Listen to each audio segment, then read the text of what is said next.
show the Father's love.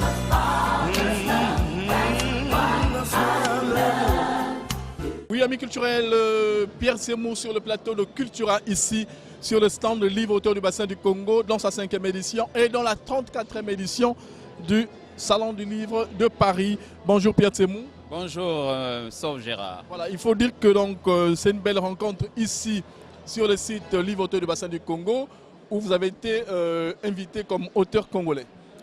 Oui, je suis très heureux de participer au 34e international du livre de Paris. J'ai été parmi ceux que le ministère de la Culture et des Arts du Congo a retenu comme représentant la littérature congolaise d'expression française. C'est toute une joie, tout un honneur, mais toute une responsabilité.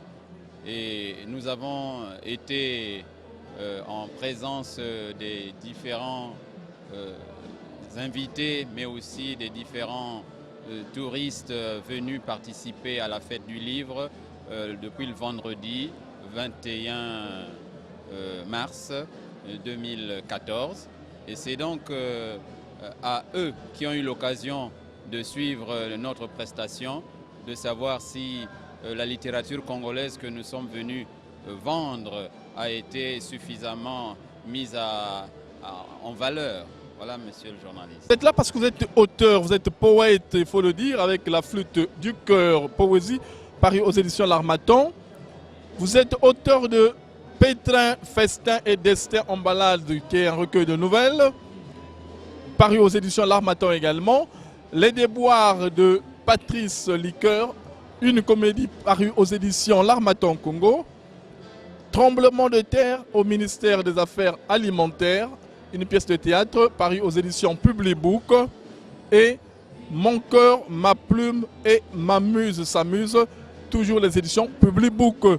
Alors déjà, quand on a cité ces quelques ouvrages, là j'en ai compté 5, sinon voilà, il faut dire 5, Pierre Semou. C'est suffisamment produit, non? Suffisamment produit, oui. Pas dit une grande production déjà. Merci beaucoup de cette appréciation. Oui, c'est une production assez large, mais à mon avis, qui ne traduit pas suffisamment notre désir de dire et de partage de notre lyrisme à l'endroit du prochain, de l'humanité tout entière.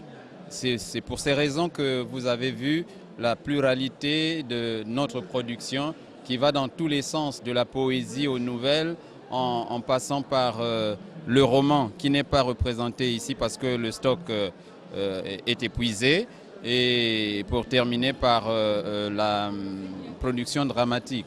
Nous allons dans tous les sens parce que le lyrisme humain ne peut pas se limiter dans un carcan d'un seul genre.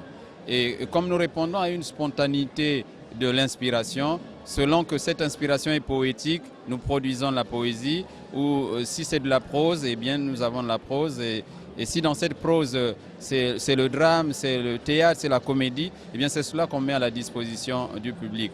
Donc notre production est plurielle, elle est pluridimensionnelle, elle répond à la préoccupation plurielle aussi de l'être humain.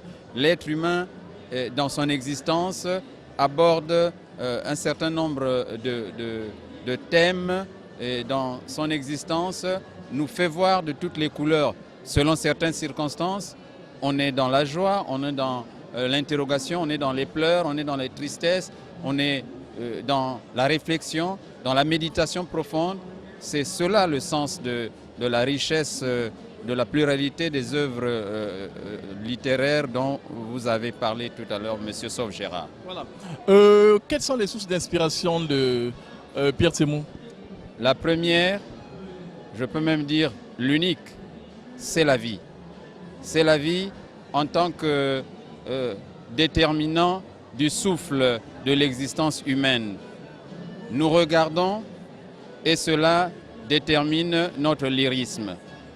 Nous dormons, nous avons un rêve, cela détermine aussi notre lyrisme. Mais on n'a pas besoin de dormir pour rêver.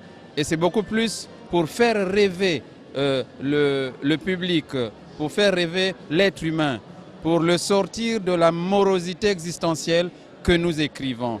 Nous écrivons donc, nous l'avons résumé, la vie tout entière. La vie, c'est la musique. La vie, c'est la joie. La vie, c'est la réalité. La vie, c'est le travail. Nous décrivons tout ce qui est vie. Voilà notre source d'inspiration. C'est le regard du prochain. C'est le regard de l'alentour. C'est le comportement des uns et des autres qui guide notre inspiration. Enfin, notre inspiration, comme le mot l'indique, parfois vient de l'insolite, de l'inconnu. On ne s'y attend pas et cela nous arrive. Et comme cela nous arrive contre toute attente, nous avons la mission de transcrire, de communiquer. On n'aurait pas raison de détenir par devers nous un message. Donc nous écrivons parce qu'il faut dire une chose à l'humanité pour que cette humanité soit éclairée selon que dans notre conception de la vie, c'est le bien.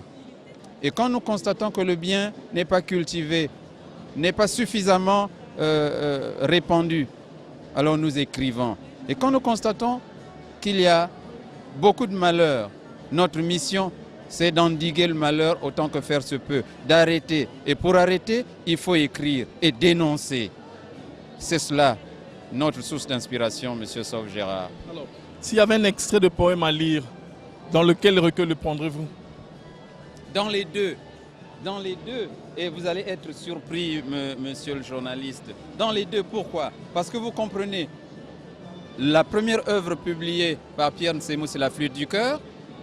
La dernière œuvre publiée par Pierre Ntsemou, c'est Mon cœur, ma plume et ma muse s'amuse. Et vous comprenez donc qu'il y a un lien commun entre la première œuvre publiée en décembre 2012 et la dernière en janvier 2014. C'est le cœur qui est le facteur commun. Donc, prendre un poème, eh bien, vous voyez que les deux œuvres qui se ressemblent, mais qui ne sont pas publiées en même temps, se terminent par un poème. Je prends le premier poème, donc la première œuvre, la postface de la première œuvre, et je terminerai par la dernière en prenant la première partie de la postface.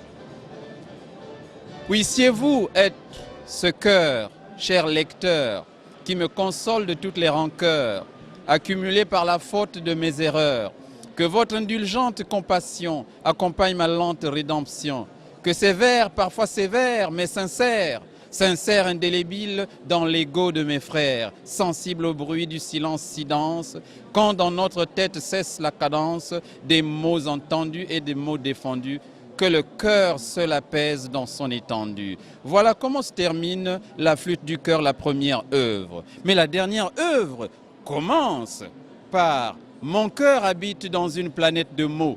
Des mots qui s'embrassent, se croisent et se suivent. Dans une atmosphère de fête où le bien et le beau dansent dans ma tête en feu qui esquisse une esquive dès qu'approche la pensée triste ou maléfique, attendant que revienne au galop une idée magnifique à partager à l'espèce humaine qui fait de la peine, tant elle est désormais encline à cultiver la haine.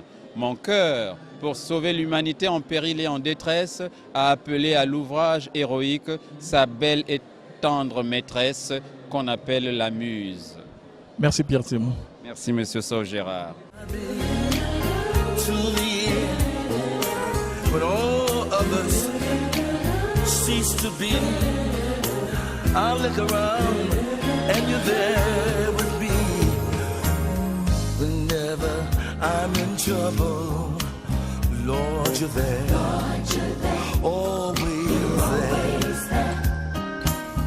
When I feel like dying, oh Lord, you care.